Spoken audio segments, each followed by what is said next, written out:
Aussie Diaries.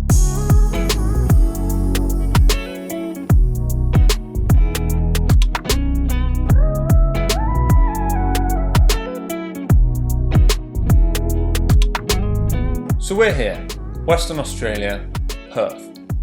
Down at the docks in the city of Fremantle. Getting on with life down under. At work and with friends, it's good to be back. Hey, how you going?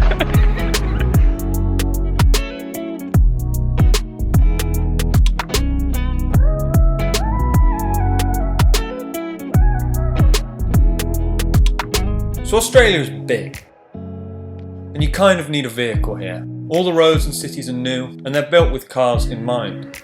Not like the little old roads and towns in the UK. Getting the bikes when we first arrived had been really good, and as soon as we had some money behind us, we were using the public transport.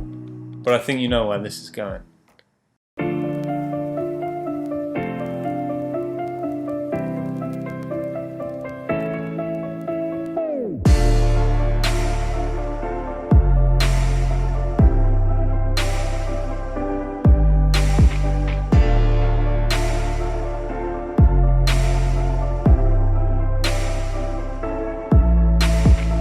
A 1991 Toyota Hiace, 2.8 litre diesel automatic.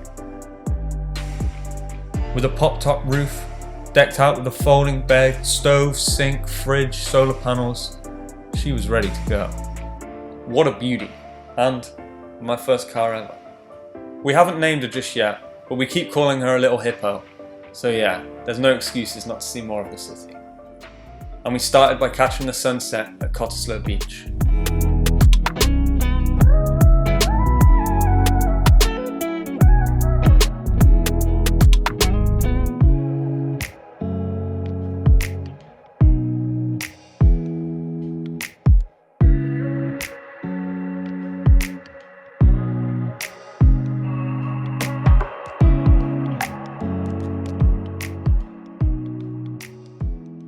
There's also an issue to be addressed here. We've been in Australia since December and we've only seen one kangaroo, and that was as we sped by on the highway on the way to the Pinnacles with our friend Matan. We had been told by old housemates that there were kangaroos on an island in Perth City, but when we had visited in December we couldn't find any at all, and no one we've asked since then even knows about this island. We told Matan to meet us there, then we'd have another go at finding roos on Harissa Island.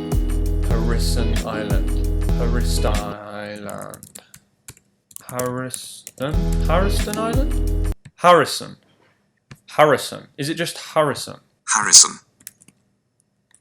Harrison. Yeah, it is Harrison.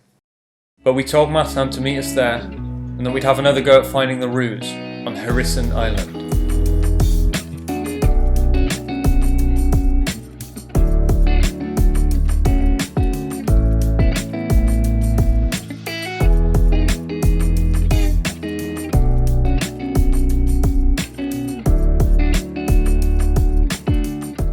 After walking around for about 30 minutes with no sign of any roos, we were starting to think it was a repeat of last time. My camera died and the sun was going down, so we headed for the exit. And then we saw them.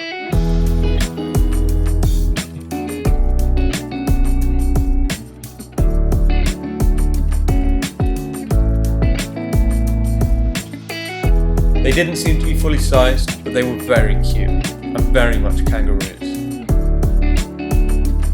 They didn't seem to mind us at all. They were just chilling in the last of the day's sun.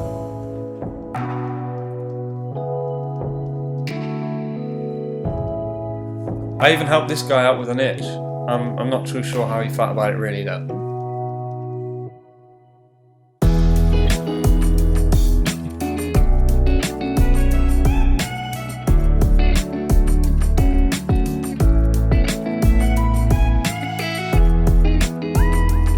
But it had been a success, and we felt like we were definitely in Australia.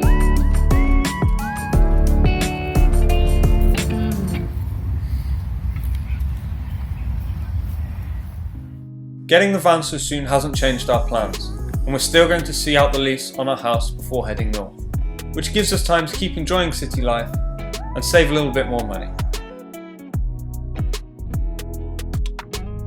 Having the van just makes everything a lot easier, especially here in Australia. I also haven't taken many cinematic shots of her yet, because the weather hasn't been great and I'll have plenty of time to do that on our trip. With better weather and scenery, the further north we go. We've made sure not to miss a sunset, and it sure does feel like we've made it.